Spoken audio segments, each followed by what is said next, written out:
പല തിരഞ്ഞെടുപ്പുകളിലും മത്സരിച്ചിട്ടുണ്ട്, ജയിച്ചിട്ടുണ്ട്, പരാജയപ്പെട്ടിട്ടുണ്ട്. പക്ഷേ എനിക്ക് തോന്നുന്നു തൃശ്ശൂരിലെ തോൽവി താങ്കളെ ഏറെ വേദനിപ്പിച്ചു എന്ന്. അതിൻ്റെ മുഖ്യ കാരണം വടകരയിലെ ഇലക്ഷൻ വർക്കിൻ്റെ 1ാം ഘട്ടം പൂർത്തീകരിച്ചതാണ്. അവിടെ വിജയം ഉറപ്പായിരുന്നു. ശൈല ടീച്ചറുടെ സ്ഥാനാർത്ഥിയായിട്ട് വന്നെങ്കിലും അവിടെ ടീച്ചറുടെ ആദ്യഘട്ട പ്രചരണത്തിൽ തന്നെ അത്ര മുന്നേറാൻ ടീച്ചർക്ക് കഴിയില്ല എന്ന് എനിക്ക് മനസ്സിലായിരുന്നു. കാരണം അവരുടെ ശക്തി കേന്ദ്രങ്ങളിൽ പോലും ഒരു പുവർ റെസ്പോൺസാണ് ടീച്ചർക്ക് കിട്ടിയത്. അതുകൊണ്ട് റിസൾട്ടിനെക്കുറിച്ച് എനിക്ക് അശേഷം സംശയം ഉണ്ടായിരുന്നില്ല. അതുകൊണ്ട് ഞാൻ പറഞ്ഞു, ഞാൻ ഇവിടെ തന്നെ മത്സരിക്കുന്നത്, എവിടെയും പോകുന്നില്ല, ഇവിടെ തന്നെ. അപ്പോൾ ആ സമയത്ത് MP-യുടെ ഫണ്ട് ഉപയോഗിച്ചിട്ടുള്ള കെട്ടിടങ്ങളുടെ ഇനോഗ്രേഷൻ, തറക്കല്ലിട, അങ്ങനെ തിരക്കുണ്ടാവില്ല ഇലക്ഷൻ ആകുമ്പോൾ. കാരണം പെരുമാറ്റച്ചട്ടം വരുന്നതിന് എല്ലാ പരിപാടിയും തീർക്കണമല്ലോ. അതൊക്കെ അതിൻ്റെ വർക്ക് നടന്നുകൊണ്ടിരിക്കുന്നു. മാർച്ച് 10-ാം തീയതി കൺവെൻഷൻ തീരുമാനിച്ചു, ഇലക്ഷൻ കമ്മിറ്റി ഓഫീസ് എടുത്തു. ഇതെല്ലാം കഴിയുമ്പോഴാണ് മാർച്ച് 7-ാം തീയതി രാത്രി ഇങ്ങനെ പെട്ടെന്നൊരു സംഭവവികാസം ഉണ്ടാകുന്നു. അതിൻ്റെ കാരണം പത്മജ BJP-യിലേക്ക് പോയി, തൃശ്ശൂരാകെ ഒരു ഇളക്കം ഉണ്ടായിരിക്കുന്നു. അതുകൊണ്ട് ഒരു സൂട്ടബിൾ സ്ഥാനാർത്ഥി K. മുരളീധരനാണ്. അപ്പോൾ ഞാൻ പറഞ്ഞു, എനിക്കൊരു താല്പര്യമില്ല, എനിക്ക് വടകരയിൽ ഞാൻ സേഫാണ്. തൃശ്ശൂർ മുമ്പ് മത്സരിച്ച് പരാജയം അറിഞ്ഞിട്ടുള്ള ഒരാളാണ് ഞാൻ. സാക്ഷാൽ ലീഡർ തന്നെ പരാജയപ്പെട്ട സ്ഥലമാണ്. അവിടെ ഞാനൊരു പരീക്ഷണത്തിന് നിന്നാൽ അതിൻ്റെ റിസൾട്ട് എനിക്ക് പറയാൻ കഴിയില്ല. അപ്പോൾ പാർട്ടി നേതാക്കൾ പറഞ്ഞു ഉറപ്പായിട്ട് അവിടെ ജയിക്കും.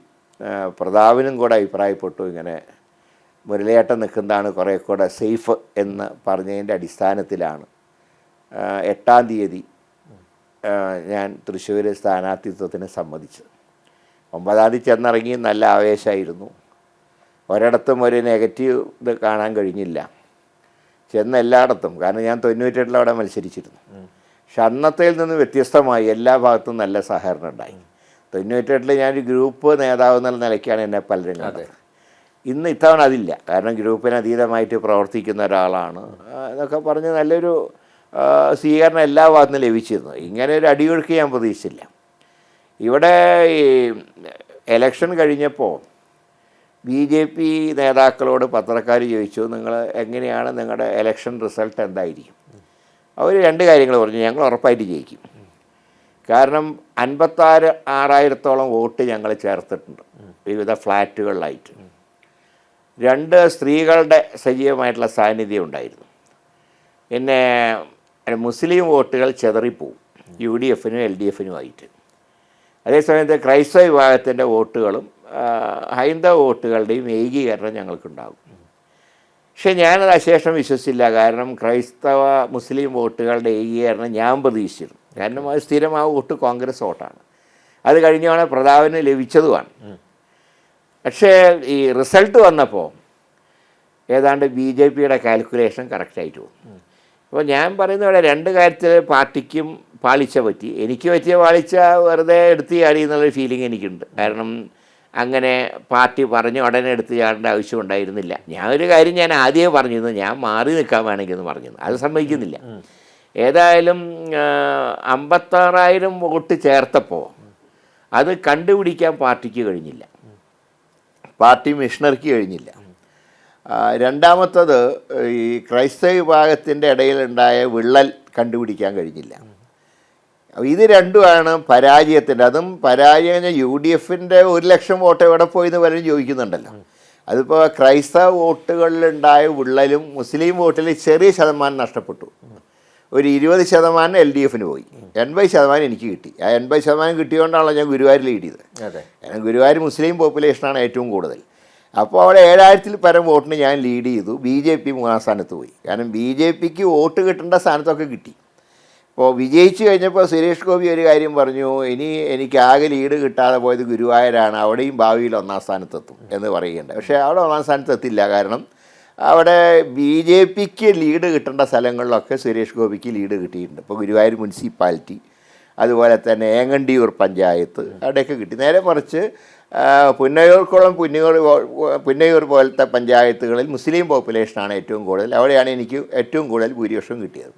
അപ്പോൾ ഞാൻ പറഞ്ഞത് ഇവരുടെ കാൽക്കുലേഷൻ പോലെ തന്നെയാണ് ഏതാണ്ട് റിസൾട്ട് വന്നത്. ക്രൈസ്തവ വോട്ടുകളിൽ നല്ലൊരു ശതമാനം അവർക്ക് കിട്ടി. ഹൈന്ദവ വോട്ടുകളിൽ നല്ല ശതമാനം കിട്ടി. LDF-ൽ നിന്നും കുറേ വോട്ട് കിട്ടി. അപ്പോൾ അങ്ങനെയൊക്കെ വന്നപ്പോൾ ഒട്ടും പ്രതീക്ഷിക്കാത്ത ഒരു 3,00,000 വോട്ട് LDF-ആയിട്ടുള്ള ഡിഫറൻസ്, ഞാനുമായിട്ട് 85,000 വോട്ടിൻ്റെ ഡിഫറൻസിനാണ് അവിടെ BJP ജയിച്ചത്.